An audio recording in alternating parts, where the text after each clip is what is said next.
7 જુલાઈના મહત્વપૂર્ણ current affairs જે આવનારી તમામ ભરતી પરીક્ષાઓ માટે ઉપયોગી છે. વિડીયો પસંદ આવે તો લાઇક અને ચેનલને સબસ્ક્રાઇબ જરૂરથી કરજો. પ્રશ્ન 1. તાજેતરમાં સ્વામી વિવેકાનંદની પુણ્યતિથિ ક્યારે મનાવવામાં આવી હતી? તો જવાબ છે 4 જુલાઈના રોજ. પ્રશ્ન 2. તાજેતરમાં માઇક્રોસોફ્ટે કયા દેશમાં તેનો વ્યવસાય બંધ કર્યો છે? તો જવાબ છે પાકિસ્તાનમાં.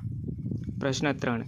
તાજેતરમાં કઈ ભારતીય કંપની પ્રથમ ખાનગી સેટેલાઇટ ઇન્ટરનેટ સેવા શરૂ કરવા જઈ રહી છે? તો જવાબ છે અનંત ટેક નામની કંપની.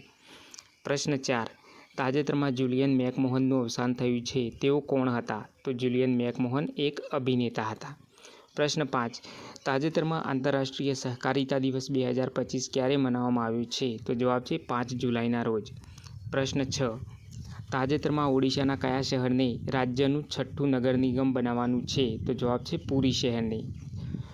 ઓડિશાના પુરી શહેરને રાજ્યનું 6થું નગર નિગમ બનાવવાનું છે. પ્રશ્ન 7. તાજેતરમાં જાહેર કરાયેલ વિશ્વ બેંકના ગિની સૂચકાંકમાં ભારત કયા સ્થાન પર છે? તો જવાબ છે 4થા નંબર પર. પ્રશ્ન 8. ડુરન્ડ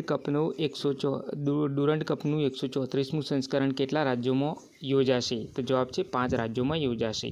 ડુરન્ડ કપ કઈ રમત સાથે સંકળાયેલો છે? તો ફૂટબોલ સાથે. અને આ વખતે 2025માં ડુરન્ડ કપનું કેટલામું સંસ્કરણ આયોજિત કરવાનું છે? તો 134મું. અને તે 5 રાજ્યોમાં આયોજિત થશે. પ્રશ્ન 9. તાજેતરમાં ભારતીય સ્ટેટ બેંકે વૈશ્વિક અર્થતંત્રમાં કેટલા બિલિયન ડોલર ઉમેરવામાં સહાય કરી છે? તો જવાબ છે 44 બિલિયન ડોલર ઉમેરવામાં સહાય કરી છે ભારતીય સ્ટેટ બેંકે. પ્રશ્ન 10. તાજેતરમાં Zagreb super united rapid chess title કોણ જીત્યું છે? તો જવાબ છે ડી ગુકેશ.